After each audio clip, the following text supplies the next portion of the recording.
ready? Okay. Good morning. Good morning. Welcome to the worship service of the First Unitarian Church of Hobart. My name is Craig Weigel. My pronouns are he and they, and I participate in the life of the church by occasionally giving a sermon and speaking today. And so probably not as well as Barb usually does, but I'll do my best. We are a religious community of people with diverse beliefs and shared values. Our diverse beliefs are expressed in our six sources, and they can be found online at uua.org. Together we strive to grow spiritually, build community, and live our values in the world. And I think we have announcements from a couple of people.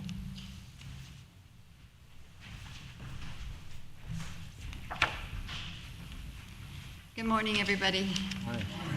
On behalf of the fundraising ministry, which is Braz, Carla, Sandy, and myself, I would like to thank everybody for all those donations. Without your donations, which are just wonderful things, we wouldn't even be able to have a rummage sale. But I want to. There are people that were here every day or almost every day that helped, and I want to give a special shout out to those. Our muscle people, Tracy and Michelle Farrell. Hold your applause to the end. Jeremy McShirley, Jeremy Jacobson, Teresa and Caitlin DuBois, Rachel Kay, Don Parker, Diane O'Connell, Jerry Ashmore, James Johnson, Molly Miller Bartram, and Roz's better half, Deb. And Roz will tell me. See this? You see this? Roz will let you know what we took in. Yeah. Yeah, and let's not forget Tracy Dubois, too. She was here, too. Yeah. And we got together $1,146. We do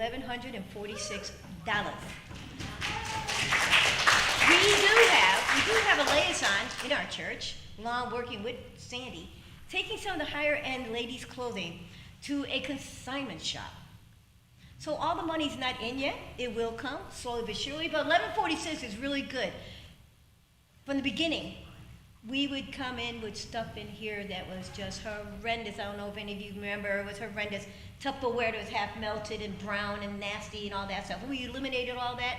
So now our group are bringing in is smaller stuff, but it's better quality. A lot more furniture, a lot more nice clothes, and all kinds of things. Tupperware and things that actually come in sets, so you can buy the whole set, and so that for fractions of their dollar. So I must say thank you, all of you who participate in this church, either by bringing things up from downstairs, bringing things in from your house, and then those of you who turn around and take some of that stuff back to your house. I don't even bring a wallet to church. I don't even bring it, because I'm in so much trouble now for bringing stuff home. So thank you again, all of you. I can't thank you enough. And I hope in a couple of months, I think about 6 months in April, we'll have another one to play with. Thank you very much.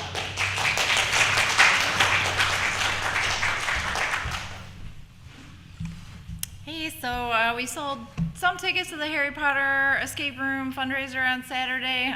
Not quite as many as Barb, I think, was telling people at the rummage sale. They better get tickets now because they're almost sold out. Not quite the case, but there's still tickets available. So if you would like to come or know people that like Harry Potter or escape rooms, then let me know and I will show you how to get tickets. All right, thanks.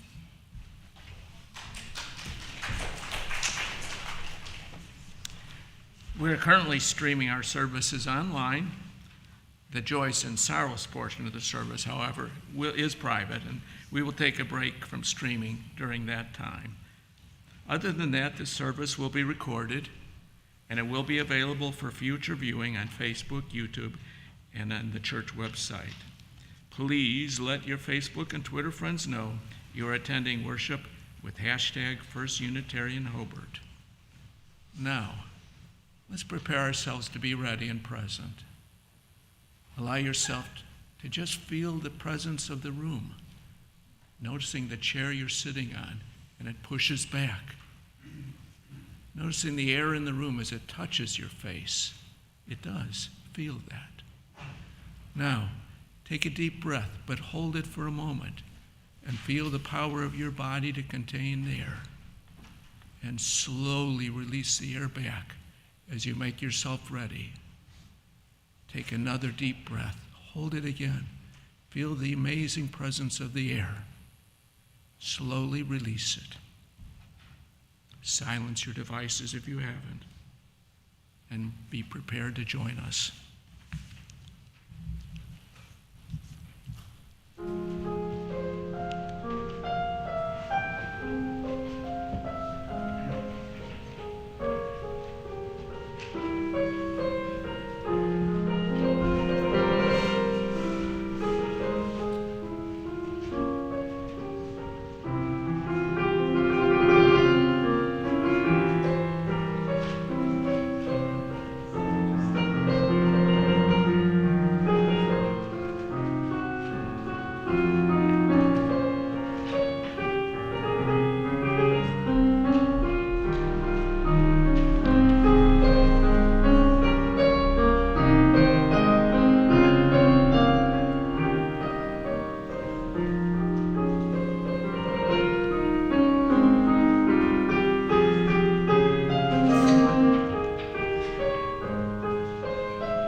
Truth and meaning in celebration of a life we share together.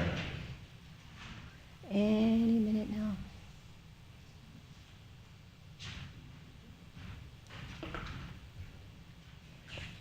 Yeah. It's so difficult.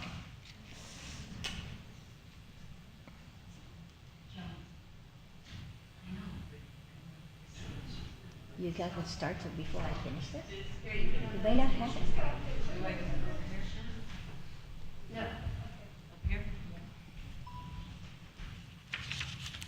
While the technical difficulties are being dealt with, please open your hymnals, the gray hymnals, to number 490. This is a responsive reading. Our opening words by Mary Oliver, called Wild Geese. You do not have to be good. You do not have to walk on your knees for 100 miles through the desert, repenting. You only have to let the soft animal of your body love what it loves. Tell me about despair, yours, and I will tell you mine. Meanwhile, the world goes on. Meanwhile, the sun and the clear pebbles of the rain are moving across the landscapes, over the prairies and the deep trees, the mountains and the rivers. Meanwhile, the wild geese, high in the clean blue air, are heading home again. Whoever you are, no matter how lonely, the world offers itself to your imagination, calls to you like the wild geese, harsh and exciting, over and over, announcing your place in the family of things. And now, please arise in body and spirit for opening hymn number 298, Wake Now My Senses, in standing for the affirmation of faith and for the doxology from 298.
Please remain risen as Gail leads us in our affirmation of faith.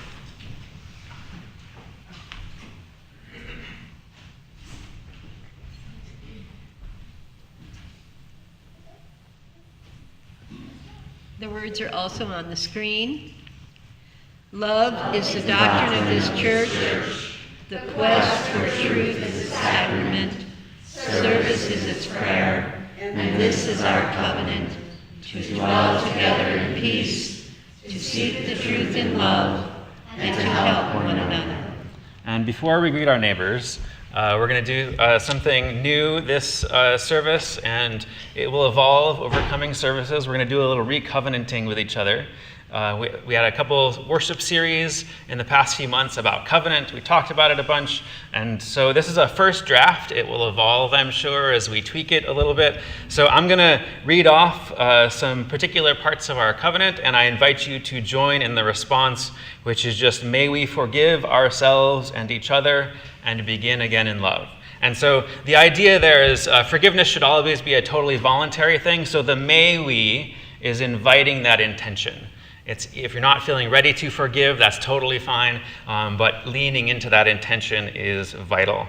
So as I said, the responsive part is, may we forgive ourselves and each other and begin again in love. Let's try that one time through. May we forgive ourselves and each other and begin again in love. For all the ways that we have neglected to expand our spiritual growth and faith in action, may we forgive ourselves and each other and begin again in love. For all the ways that we have not committed our hearts and minds to building a community of caring, acceptance, and reconciliation, may we forgive ourselves and each other and begin again in love. For all the ways that we have not actively worked to build trust and respect in our community, May we forgive ourselves and each other and begin again in love. For all the ways that we have neglected to participate in the life of our congregation, may we forgive ourselves and each other and begin again in love. For all the ways that we have not supported the goals of the congregation, may we forgive ourselves and each other and begin again in love. For all the ways that we have not accepted and civilly engaged with challenging situations, may we forgive ourselves and each other and begin again in love. For all the ways that we have neglected to consider our thoughts before speaking, communicate in a clear and positive manner, and to pause before acting, may we forgive ourselves and each other and begin again in love. For all the ways that we have neglected to speak directly to those concerned with an issue, to offer and receive appropriate criticism and praise, and provide timely, specific, and clear feedback, may we forgive ourselves and each other and begin again in love. For all the ways that we have not been appropriately supportive of others without taking sides, may we forgive ourselves and each other and begin again in love. For all the ways that we have not dwelled together in peace, may we forgive ourselves and each other and begin again in love. For all the ways that we have not sought the truth in love, may we forgive ourselves and each other and begin again in love. And for all the ways that we have not helped one another, may we forgive ourselves and each other and begin again in love. Thank you so much for joining in this inaugural ritual that will finesse as we go along and tighten it up and move it around and evolve it together. So thank you so much for doing a new thing. We are striving to create a worship space which is both spiritually safe, however, spiritual and safe. However, we recognize that not everyone can attend in person. We extend a special welcome to everyone who is joining us virtually today. Thank you to our tech team for making the live streaming and recording possible.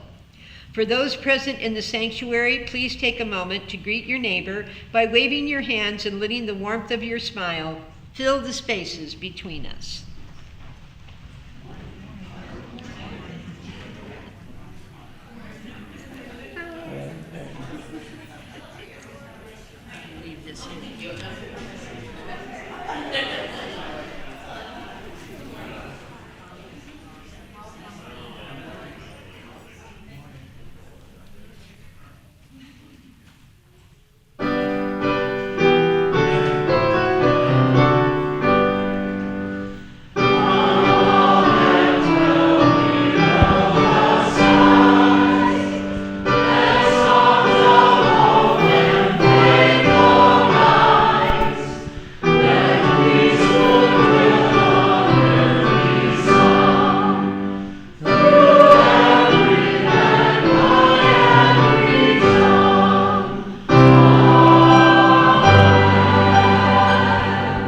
Please be seated.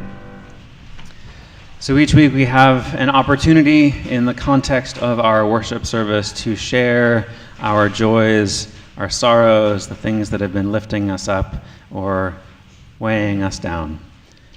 Because this 1 hour is such a small piece of our week, and there's so much living that goes on in between them. So this is a chance to bring that into this space, to speak it so that we can hold it all together. And so I'll come around with the microphone, and if you would like to share a joy or a sorrow, I invite you to just share your name with us so that we know who you are. Does anybody have a joy or a sorrow to share this morning?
For all that has been shared in this space and all that remains in the silent sanctuaries of our hearts.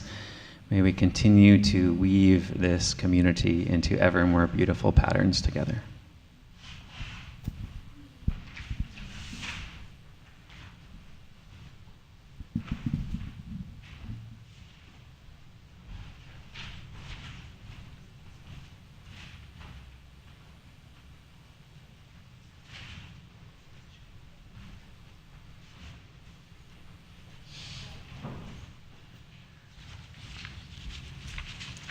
The title of the story is Rivers. Once upon a time, there were two rivers flowing side by side. Both rivers liked to argue about who was the best. The water in my river is better than the water in your river, said one. No, the water in my river is better than the water in your river, said the other. The two rivers would flow along all day, arguing about which river was the best. Both were quite sure they were the greatest. Doesn't my water make a joyful sound as it runs over the smooth, polished pebbles on the bottom? And look at the way the sun reflects off the ripples and eddies that form around the granite boulders at my edge. These things are so beautiful. Surely I am the best river, said the first. The other river replied, Ah, but look at all the fish that swim in my clear, cool water. And have you heard the frogs singing at night? They live in the reeds and lilies that grow at my banks. I am home to so many wonderful creatures. Surely I must be the very best river. The two continued to argue until one day something strange and unexpected happened. The rivers rounded a bend, slid down a small falls, and suddenly saw that they were flowing towards something much bigger and greater than themselves. Up ahead were big crashing waves and water everywhere for as far as they could see. They continued to rush, faster and faster, until the water from both rivers churned together into the vast and enormous ocean. Then a sound came from the sky. It came from a cloud that chuckled for a moment and then said, "Now you see how foolish you have been, arguing about who is the best. There is no highest or lowest. There is no greatest or least. All things are one, and all things are joined together like rivers in the sea."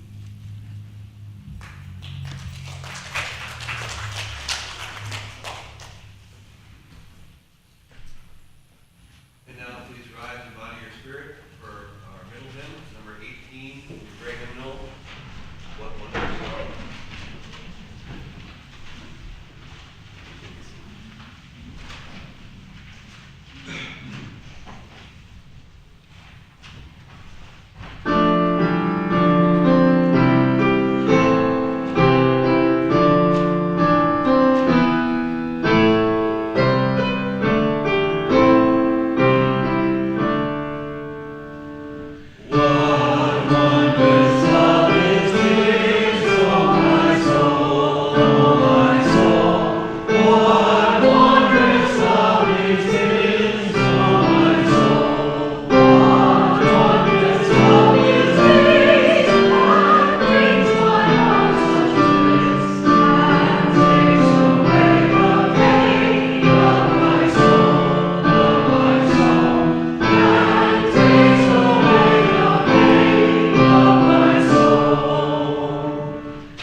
Please be seated. So we are starting a new series on place this morning. We Unitarian Universalists sometimes talk about an interdependent web of which we are all a part. But is that supposed to be a statement of something that's just true, like saying the sky is blue? Or is there a particular special reason why we bother to state it, to have it be something that we say or repeat or think about? How, from day to day, might we practice this interdependence?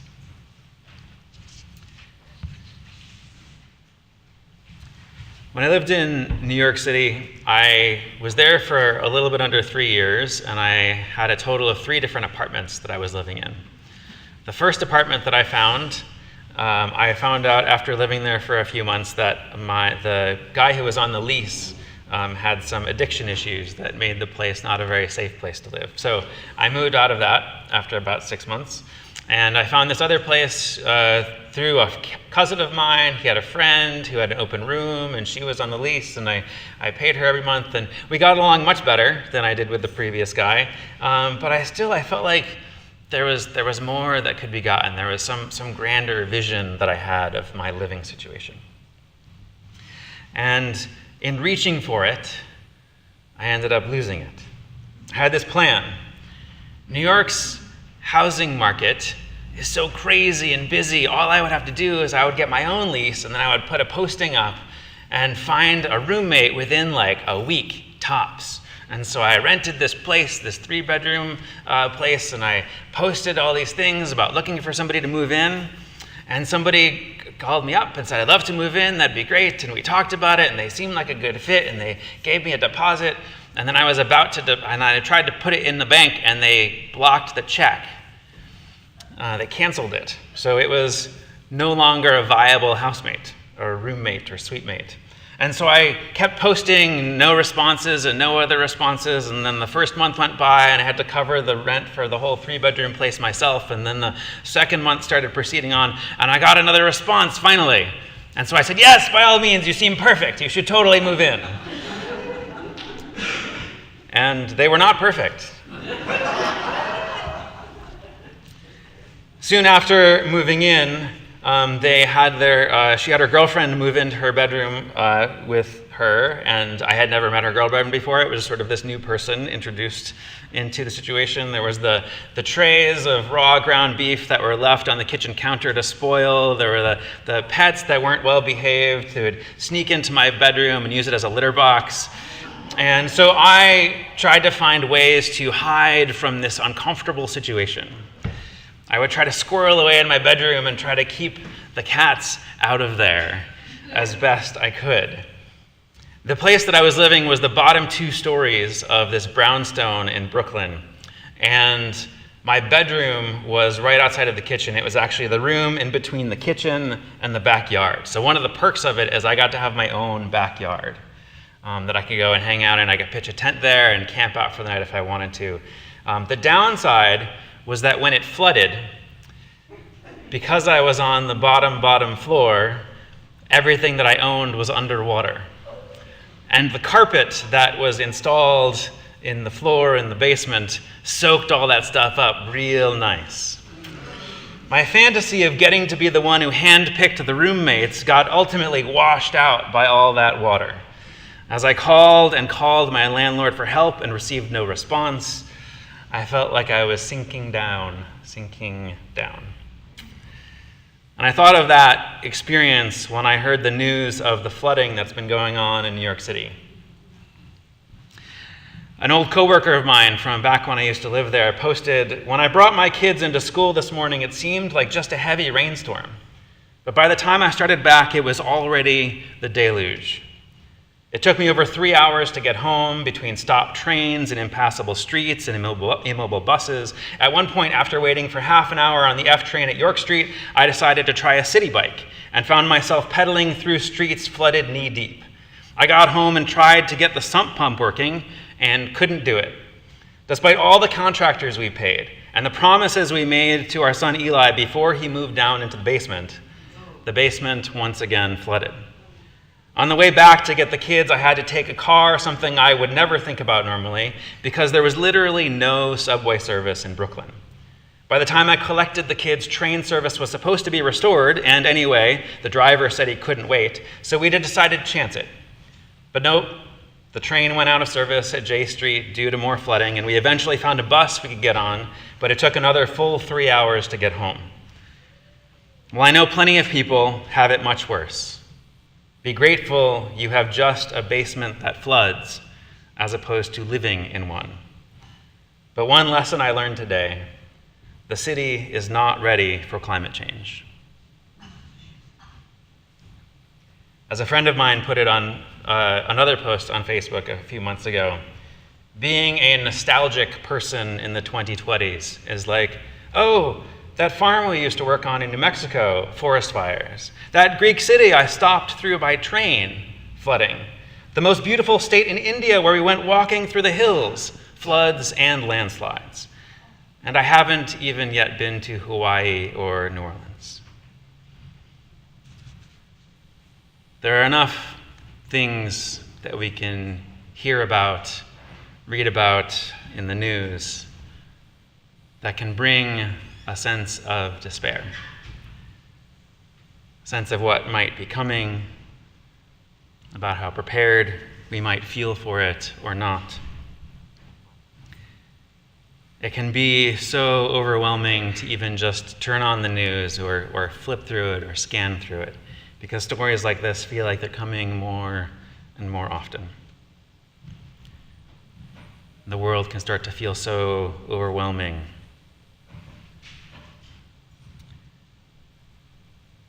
But there is also instances of being alive in a different way. I went to a dance performance recently called As Though Your Body Were a Right.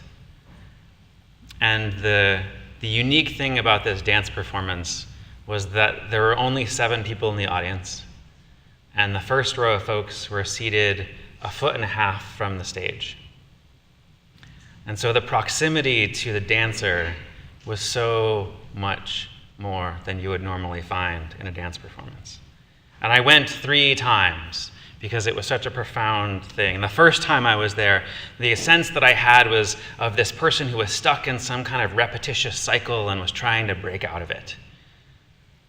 And the second time that I went, I had a totally different interpretation, that the dancer was actually finding liberation, was finding a way to take up space in the world in a new way.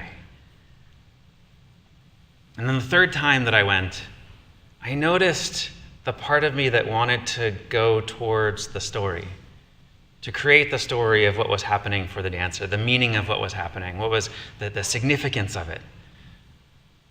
And I tried to just let that go and feel my own body respond to the movement. Our ideas, our concepts of how things are or might be can be very alluring.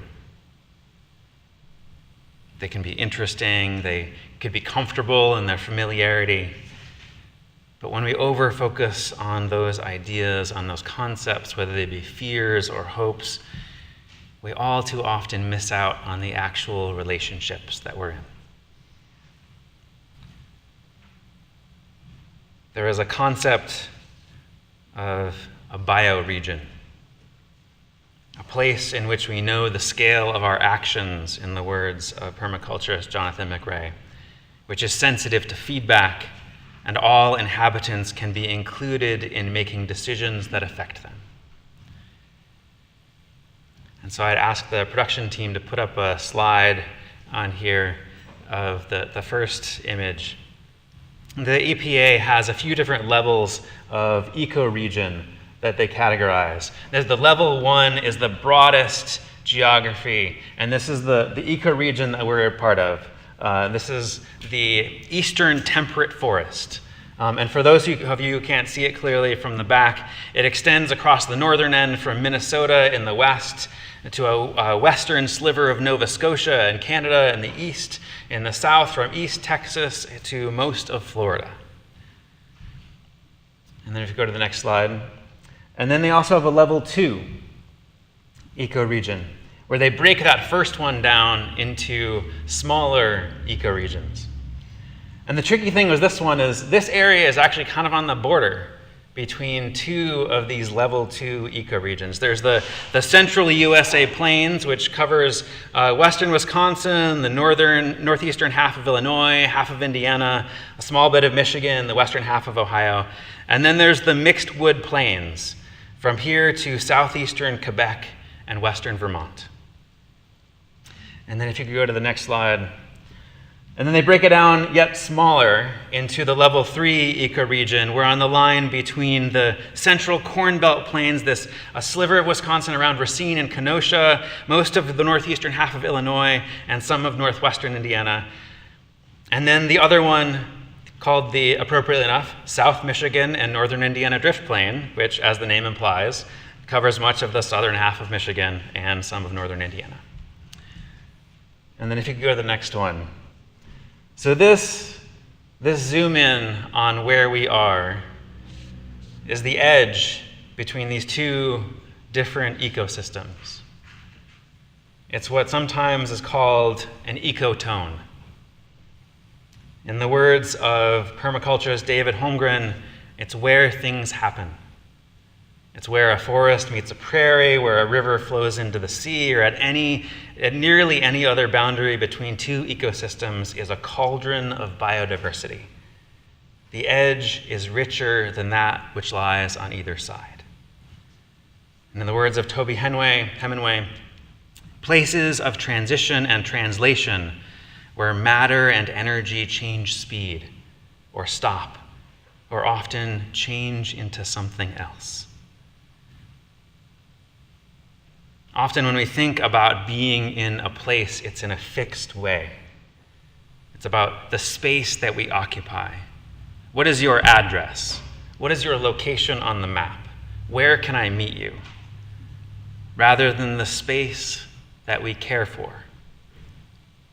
What do you tend? In what relationships are you? With what other beings are you woven? So are we occupying this place, or are we inhabiting it?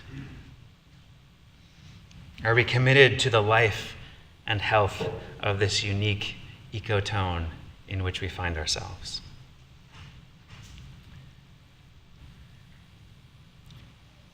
In Luke's gospel, he describes a number of things before Jesus actually starts ministering to people. He talks a little bit about Jesus' childhood and a bit about going off into the wilderness. But once Jesus' ministry actually gets going and he starts teaching in the synagogues, the very first specific teaching that Luke describes is Jesus reading from a translation of Isaiah. The Spirit of the Lord is upon me because he has anointed me to bring good news to the poor. He has sent me to proclaim release to the captives and recovery of sight to the blind, to let the oppressed go free, to proclaim the year of the Lord's favor. So that's the Jubilee message that we talked about back in the spring, that's woven through the Old Testament. This message of equalizing, of bringing up those who've been brought down, of sharing all resources, of returning land and debts. And so after reciting this Jubilee message, Luke then describes what happens in dramatic terms. So Jesus rolls up the scroll that he had been reading from, he gives it back to the attendant, and then he sits down. And then he says one more thing from that seated position. Today, this scripture has been fulfilled in your hearing. So this message that had been proclaimed for a future time, for centuries, Jesus is saying, okay, we got there. Great. We're here. So in our present day parlance, we might call that a mic drop moment. When Isaiah said the words, he was prophesying something to come in the future. It was dramatic, but not quite as much as when Jesus was saying it. By adding that today it's been fulfilled bit, Jesus is saying that today there is good news for the poor. Not tomorrow, not someday, not in 50 years, not when we finally figure out how to make it all possible. Today, this day, before the sun goes down this very evening. Today, the captives will be released, not when their sentence is up, not once they've been punished enough, not once we believe they've learned their lesson, not once we've thrown away the key and they'll stay there forever. Today, this day, before the sun sets this very evening.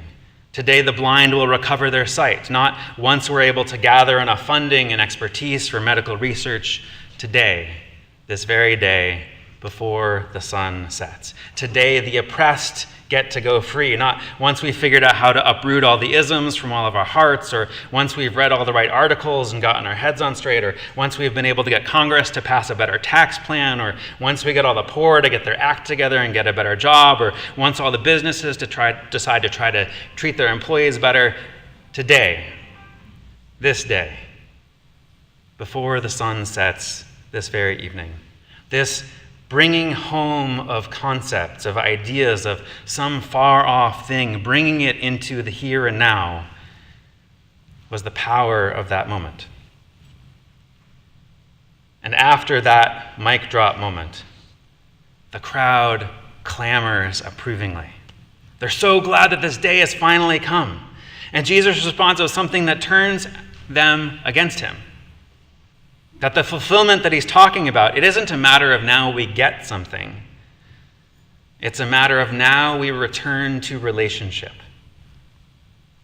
And they threatened to throw him off of a cliff.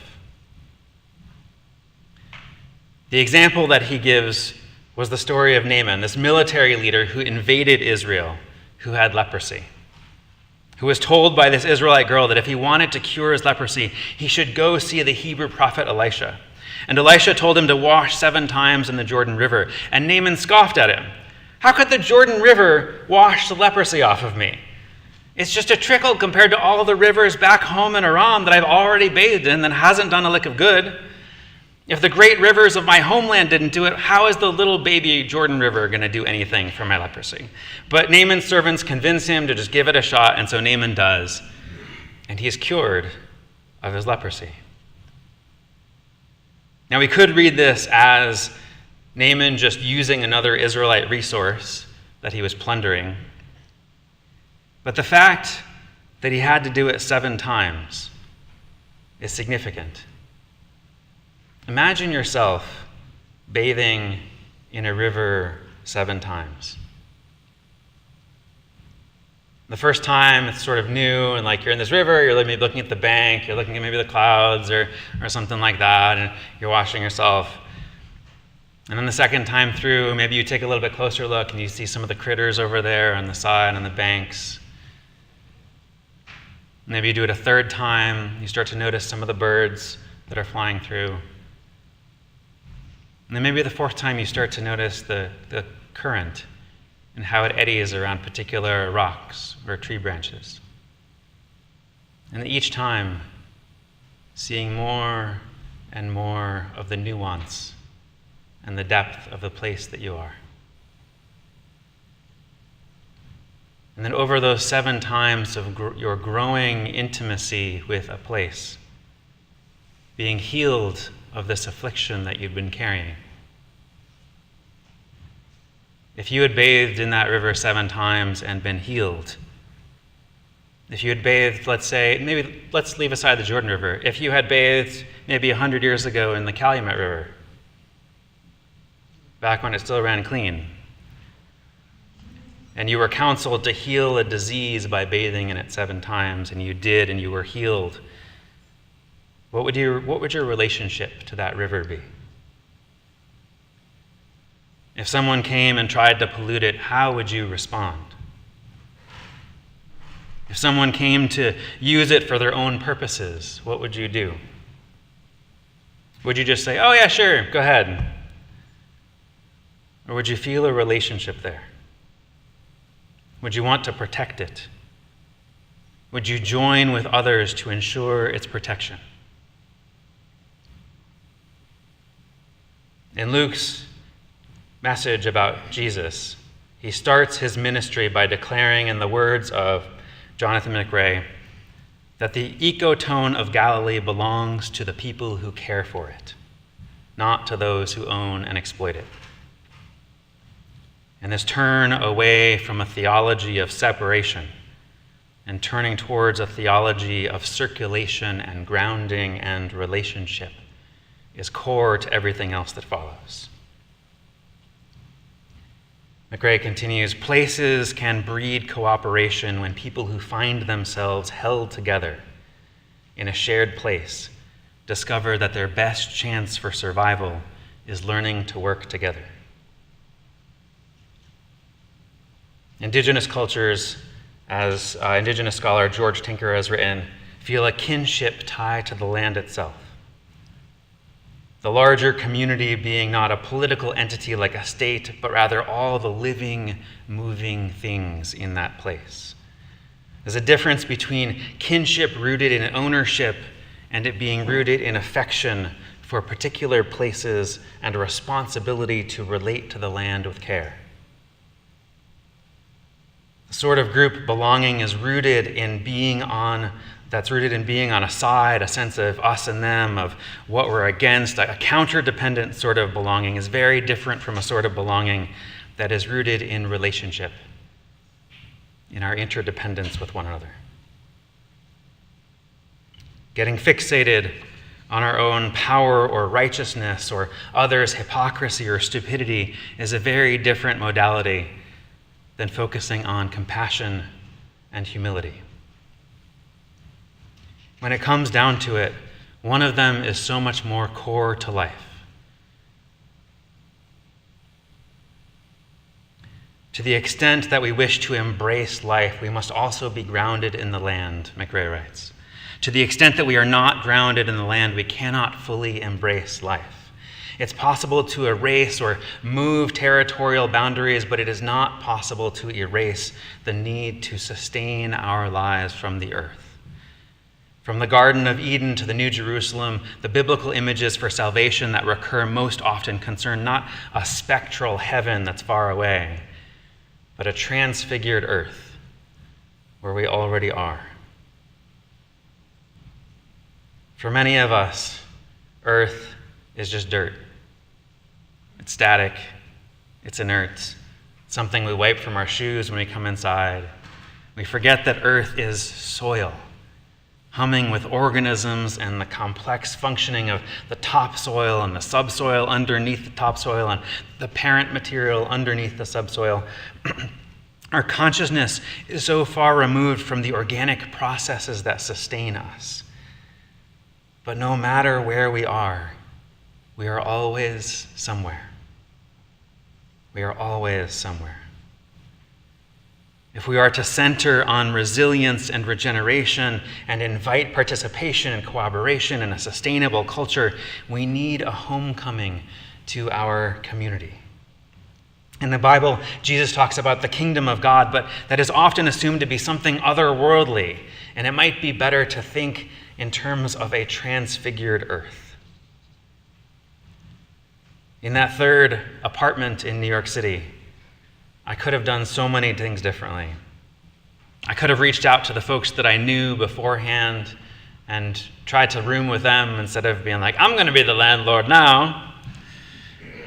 I could have tried not reaching for that power position of being the one on the lease, but instead focusing on interdependence, on practicing weaving. For we folk in a liberal religious tradition, which is what Unitarian Universalism is, we tend to find that the very fact that creation is so beautiful, that very fact itself reveals, in the words of you theologians Rebecca Parker and John Burens, that we are creatures who are loved, more than we can say or sing. Yet before we can truly begin to love others, much less practice the love that embodies itself as sanctuary and as justice, we must remember and reimagine that love. You are not a separated, isolated being. You are not cut off from the rest of existence. You are a part of this place. You get to take up space. The very ground of your existence is already in relationship to everything else. In McRae's words, you are part of a community of soil and water and air and plants and animals and humans.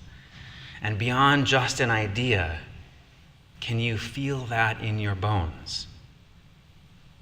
Can you feel that as tangibly as you might the soil between your fingertips?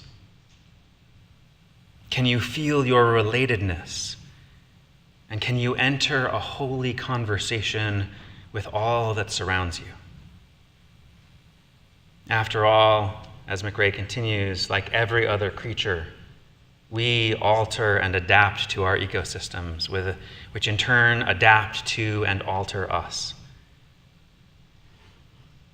In this series, we're exploring weaving ourselves into place, moving from a societally dominant theology of control to a theology of being in holy conversation with our surroundings.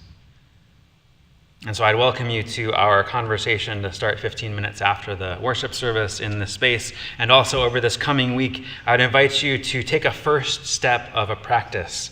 And the first step of this practice, like many of them, is just a noticing step. Noticing in what ways do you feel like you fully inhabit where you usually sleep at night, where you work, where you usually spend your time? And in what ways do you feel like you do not fully inhabit where you usually sleep at night, where you work, where you usually spend your time? And noticing all of that, what does your spirit long for? What does your spirit long for? When you feel despair for the world growing in you, may you reach out from your solitude. May you continue to weave yourself into this world, waking your senses to hear the earth call, feeling that deep power, contacting and taking part in the peace of wild things, feeling all around you the grace of the world and the freedom to be found in weaving yourself with it. May you tune your heart to the truth that you do not have to be good, that there is no highest or lowest, there is no greatest or least. All things are one and all are joined together like rivers in the sea. May you turn your life to higher ways, leaning into interdependence and letting your hands tell of the love that you find there, witnessing the world going on, the sun and the clear pebbles of the rain moving across the landscapes over the prairies and the deep trees, the mountains and the rivers, the wild geese high in the clean blue air heading home again. The world offering itself to your imagination, calling to you, harsh and exciting, and over announcing your rightful place in the family of things. May your inhabitation of your place continue to ever deepen. May you find in that deepening such comfort and enlivening that you might not yet even believe is possible. And may that ever be so. Blessed be.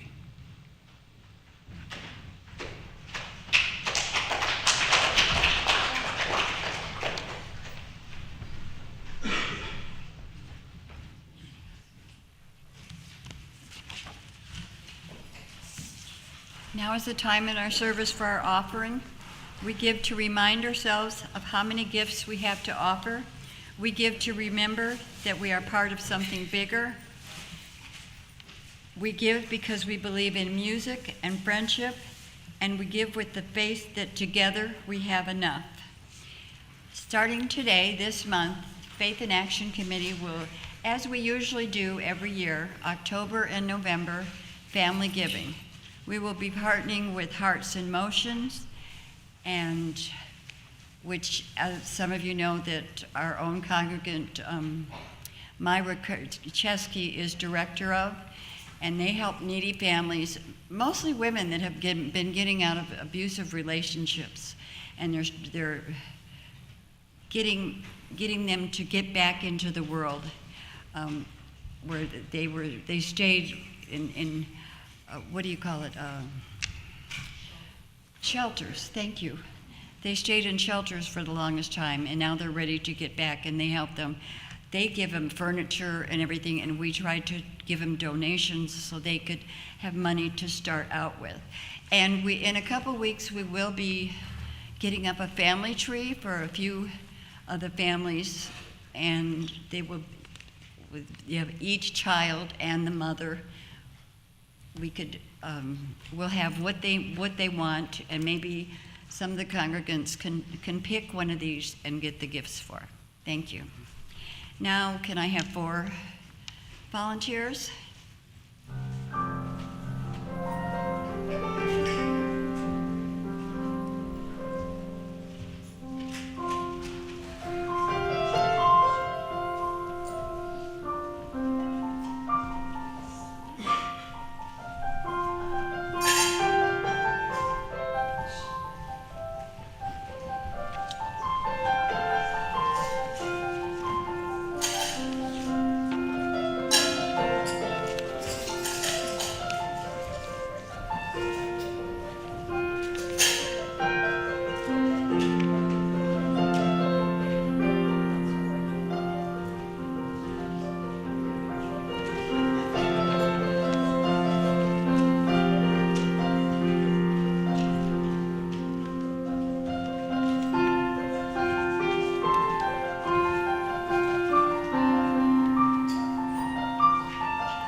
for your prayers, your presence, your service, and your gifts. We are truly grateful.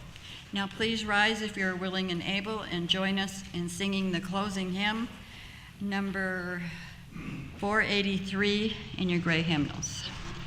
Number 126. Come thou fount of every It's wrong on here.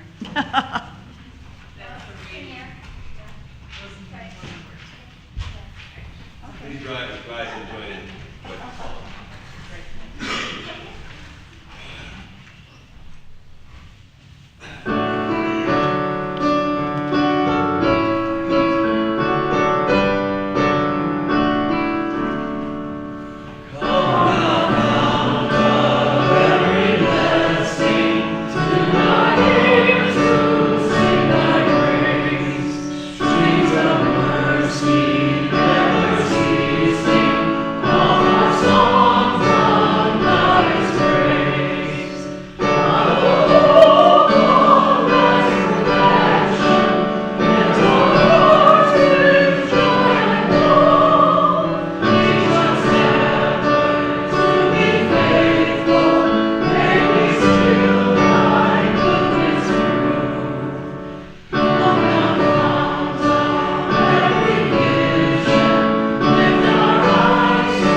When despair for the world grows in me, and I wake in the night at the least sound in fear of what my life and my children's lives may be, I go and lie down where the wood drake rests in its beauty on the water, and the great heron feeds. I come into the peace of wild things who do not tax their lives with forethought of grief. I come into the presence of still water, and I feel above me the day-blind stars waiting with their light. For a time, I rest in the grace of the world and am free.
Please join me in extinguishing the chalice.